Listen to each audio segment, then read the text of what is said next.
So imagine how I felt, seeing how devastating the impact of COVID had on our communities. But more importantly, I looked at, well, why is it that we were at the brunt of this pandemic? Why was it that we had so many infections and deaths? And so we had to look back, not look back long, and realize that yet again, we were at the bottom of the rung when it came to healthcare outcomes, health inequities, healthcare disparities. So what we wanted to do was make sure that we, and I say we because there were a number of us who came together and decided that we wanted to address this problem differently, because we knew that eventually the brunt of the COVID-19 was going to pass, but yet those healthcare, the chronic conditions that many of our people suffer from, the hypertension, diabetes, lung disease, kidney disease, that was going to persist beyond COVID. And so a group of us came together, like-minded individuals, and decided that we wanted to a health center. And so what we have been blessed by Allah to have is the Salam Community Wellness Center.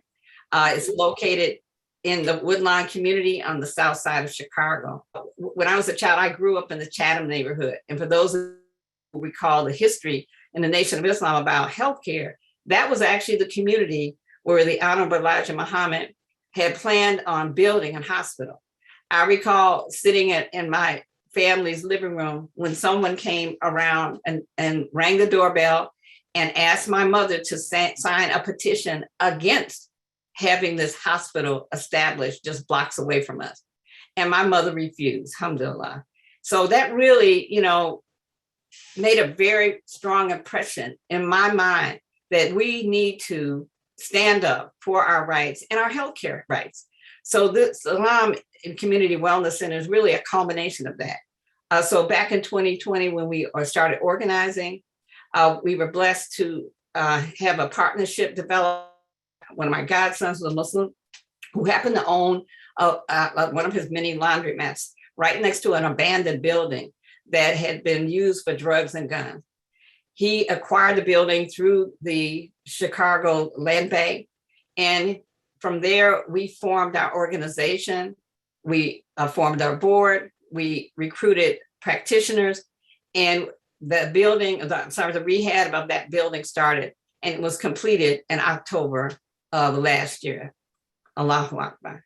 So we, though, wanted to also make sure that we weren't just replicating the same models that we have seen in our communities in healthcare.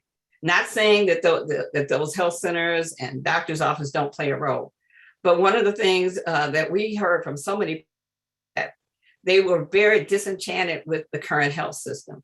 Many people felt like when they went to a doctor's office that they were not being heard, that too much emphasis was being placed on someone looking at a computer screen instead of them and looking at them as a human being. Too much emphasis was placed on medications or other things, not taking time with people and really finding out not just what was going on with them mentally, but also physically and spiritually. I'm sorry, I put that in the wrong way. Not only what was going on physically, but mentally and spiritually. So we wanted to create a model with Allah's help that was going to be comprehensive and really focus in on the whole person, not just a disease entity. So what we did was we recruited a number of practitioners who were both Western trained as well as non-Western trained. And so therefore we pulled together what we call an integrative model. And we'll talk about it as we go through this presentation. So let's get started. I want to, first of all, go through some terms that we oftentimes hear. And I want to be sure that we all are on the same page of understanding how the healthcare system is set up and what some of these terms mean. So the ABCs of health and healthcare. We'll start out, I hope, in advancing this, some common definitions. And the first one, well, what is health? Well, the World Health Organization back in 1948 came up with this idea that it's a state of complete physical, mental, and social well-being.